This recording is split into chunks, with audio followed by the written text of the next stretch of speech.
What drew you to this story? What drew me to Springsteen, Deliver Me From Nowhere, is a very intimate and personal story and chapter in Bruce's life that not a lot of people are aware of. It's a time when Bruce has just come off the River Tour. He's ascending to superstardom, but it wasn't enough. There was something unresolved that was swirling through Bruce's life at this time.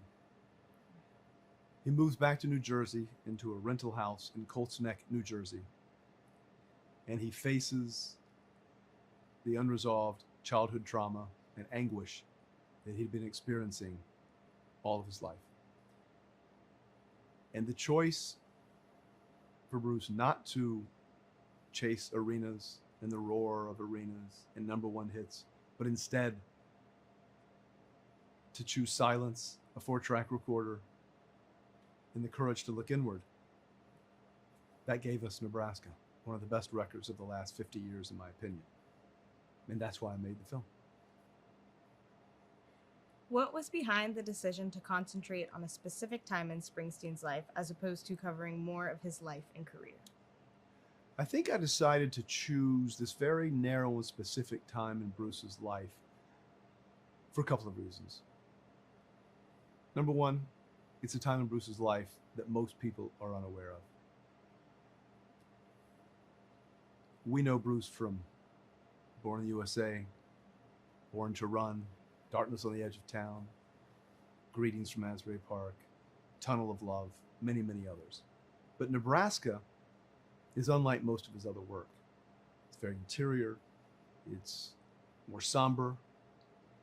It's, for me, incredibly powerful. And I think it would be easier to tell the story, and maybe more expected, of Born in the USA or Born to Run.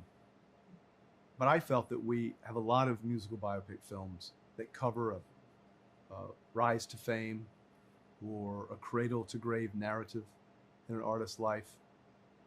And for me, that felt too broad. I felt that if I could focus on this incredibly important chapter in Bruce's life, admittedly, he says it's his most painful chapter, then I could tell in this particular time frame all of Bruce's life.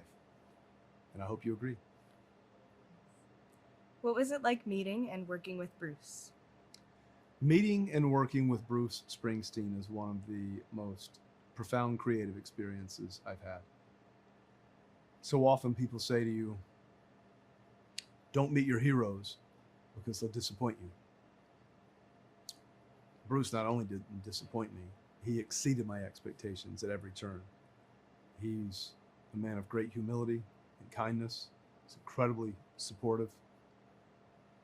He just happens to be one of the great singer-songwriters of all time. But for me, he is, he's become almost like a father figure in some ways. And I'm so grateful that he's allowed me to tell this most vulnerable chapter in his life. And lastly, what effect do you hope this film has on an audience? I hope this film affects audiences in a couple of ways.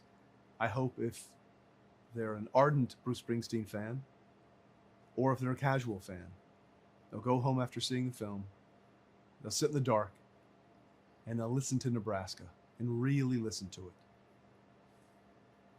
Because for me, it's a record that I return to at my lowest and my highest, and it never disappoints. And I've listened to that album probably more than any other album that I've ever listened to.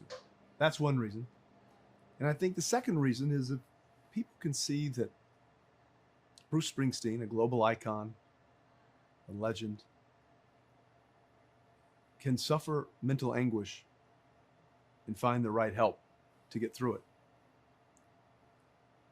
That other men who don't know how to give voice to their pain or feel stigmatized in giving voice to their pain will seek out the help that might not only help them, but like Bruce, save their life. And that's sometimes the power of cinema, that we see ourselves in these stories. And if we can see ourselves in Bruce Springsteen, and that he can get through some of the darkest chapters of his life, then maybe we can too.